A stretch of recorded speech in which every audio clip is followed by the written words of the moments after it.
you are close to Irungu Kenyatta, then I think you should tell Irungu Kenyatta that the writing is on the wall. Is known at Irungu Wabarua. Amongst the Central Kenya gubernatorial aspirants, the only two governors that have publicly declared their bid to vie for those seats using UDA is Irungu Kenyatta and Anne Waiguru. And 2 weeks ago, Irungu Kenyatta launched his gubernatorial bid, an event that was not well attended by UDA leaders because the UDA Supremo, led by William Ruto, Musalia Mudavadi, and Wetangula, were camping in the western side of the country for their rally. So the rally that the gubernatorial launch that was done in Muran'ga did also not see many leaders attending. And of course, we even saw Ndindi Nyoro skipped that event and opted to go and attend the Western Kenya rally by the president, by William Ruto and Musalia Mudavadi. Today, William Ruto was in Muran'ga. And of course, this was part of his 6 days tour of the Central Kenya. And I want to believe that the Central Kenya template is a bit inconsistent. I don't know whether it is by design or things are a bit disrupted. The Central Kenya template is a bit inconsistent because initially we saw in Nyeri, he just held discussions with some focus group discussions and representative from Mama Bogas and Bodabodas and that. And so when he went to Muran'ga, we were also expecting to see such. But unlike Nyeri, the Muran'ga one was a bit of an invite because he went to Ngurueni Secondary School and presented to them a bus. And I believe that bus maybe was bought by Alice Wahome, who is maybe the area MP or something. But because if it could be that it was bought by William Ruto, that would have come out very loud. And of course now there is no fundraising and more, so he had also stopped. So that I want to believe that he's not the person who funded it. Then after that, he also visited a children's home there, just nearby. I think it's called Kiburugi or something. Then after that, they went to Maragua for the rally in Kenol for the stadium rally. And people were actually figuring out what exactly the Central Kenya tour is going to be. I think is being a bit unpredictable. The inconsistency does not mean that he's not doing well, but I think that is just a strategy that is doing. So in this video, I want to look at some of the few observations that we saw in that rally and what are the interpretation. And I just started with one, that Irungu Kenyatta is really a worried man after seeing what happened in Kenol today. Guys, if you're watching this video and you've not yet subscribed, I want to humbly request you to subscribe and also click the notification bell so that when we publish a video, you will be notified. I don't know whether you also took time to follow the Kenol rally. Personally, I was so keen on it because I wanted to make very key observations. Now, the reason why I think the UDA team are a bit uncomfortable or do not really welcome Irungu Kenyatta's gubernatorial bid is in that I watched all those speeches, starting with Simon Gikuru, the ANC guy, Secretary General, Ndindi Nyoro, Alice Wahome, Rigathi Gachagua, the Maragua MP, who is also from Muran'ga, and even William Ruto. Amongst those speakers, no one even mentioned or tried to campaign for Irungu Kenyatta. This is a breakaway from the tradition that we've been seeing in those rallies, because when they were in Nakuru, you could actually, William Ruto mentioned that simtatupatia governor wa UDA na huyu. And the other speakers, even Ndindi Nyoro, I can remember very well, campaigned for Susan Kihika in Nakuru. Now, what is the difference of now what is happening, of what happened in Kenol? And I don't know whether it was by design, they just refused or something, But in my own understanding, I think it's just trying to show some small divisions within the Central Kenya team. Also, I wanted to be keen because the rally in Kenol, first, it was attended by mostly MPs from Muran'ga, and the only MP I think from outside, that the prominent MPs from outside, was Jaguar and the Gachagua. So the normal brigade that we saw, we could not see them. We did not see them. And someone might say that it was a Muran'ga affair.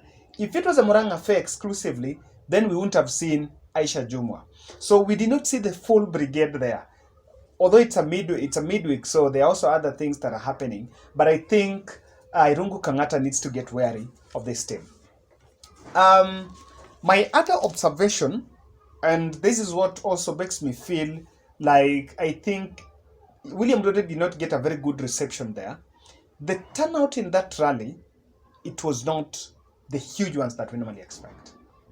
But for me, just to justify this, I want you to watch this video that is playing here. Now, this is a video when I think they were getting into the stadium where they were going to hold the rally.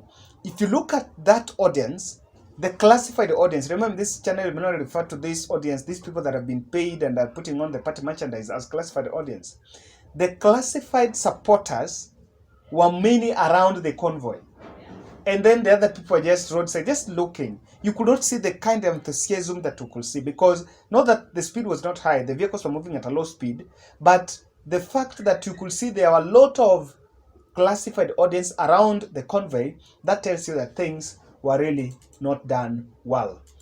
And there is something that came out that Ndindi Nyoro, Kiharu MP, was saying that the leaders that are from Muran'ga now have embraced William Ruto. But the MCAs that joined UDA, because of course that was a plus for him, that was a big win for him, but out of 35 MCAs, 10 joined. Is it a win? It depends on how you look at it. 10 joined, then the Marago MP, Mary, also joined. So, you know, but Mary initially was there. She said that she was there, but she had just pulled out due to maybe she had tried to join the Azimio team for some time. So, does it really show that he has amassed some support? That is something that is still debatable and you can think around. Now, guys, just around that, I wanted us to look at some few utterances that we captured there. And to me, these utterances are what I can say as just complaints and setting grounds for trying to reject what is really coming on their way. And I want us to start with Simon Gikuru, who is the ANC Secretary General.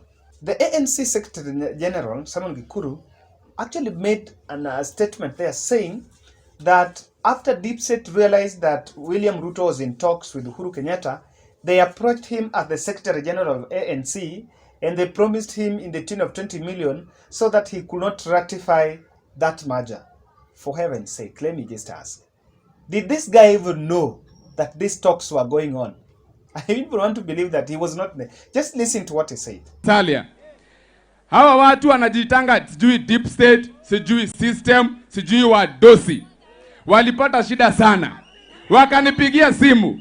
Wakasema wewe wakili, wewe ni kijana mdogo sana na hauna mali. Tutakupea milioni 20. Usiweke sahihi yako ili ANC isiundane na UDA. Mimi nikasema hiyo ujinga sitaki, kwa sababu ninajua hiyo pesa hata nikipewa, ndugu zangu mtakuja hapa mtapewa 50-50 na tunataka bottom up. Nilifanya vizuri, nilifanya vibaya. You can also ask yourself, did he even know that these talks were going on? I even want to think he was even in the call. Now, there is also another statement that came from Rigathi Gachagua, saying that Nancy Gitau is harassing some of the leaders from Central Kenya that are allied towards William Ruto. So Nancy Gitau is, according to him, according to Rigathi Gachagua, is working closely with the NIS and President Uhuru Kenyatta to frustrate some of the leaders from Central Kenya. I don't think this is something that is new, because this is something we've ever heard of, these leaders facing this rejection. So one, I think they're just trying to prepare ground for that rejection. They're trying to say that, okay, things are not well on their side. And that one was said by Rigathi Gachagua. So I also captured this very interestingly. Marago MP said that the county commissioner, Muran'ga County Commissioner, made calls to DCC to stop issuing of birth certificate to some women who I think had gone to seek the birth certificate, with an assertion that the county commission is saying that if they are given, William Ruto will take those certificates and will go with them to Sugoi. Okay, let me just say, guys, so are we even registering voters with birth certificates? You know, sometimes I followed it and I'm like, okay, what kind of politics is this? Because honestly, you cannot say that the county commissioner did not stop the issuing of birth certificates because William Ruto will take those things and go with him to, even if William Ruto will be actually labeled an enemy. But would you think that is even taking the joke too far? I don't know. Guys, did you follow? And what captured? What did you capture? Now, my punchline here is, I think the Central Kenya template for the UDA team is still not intact. Something is still not going on, and my speculation is there might be some few divisions within the Central Kenya caucus team. I didn't even see Kimani Chungwa there. I was expecting to see him. Secondly, the ones that are attending did not campaign for Irungu Kenyatta. What did that mean? Guys, what do you think? If you followed that, also tell us. In my next video, we are going to look at Kirinyaga, how Purity Ngirishi is really giving Anne Waiguru a run for the money.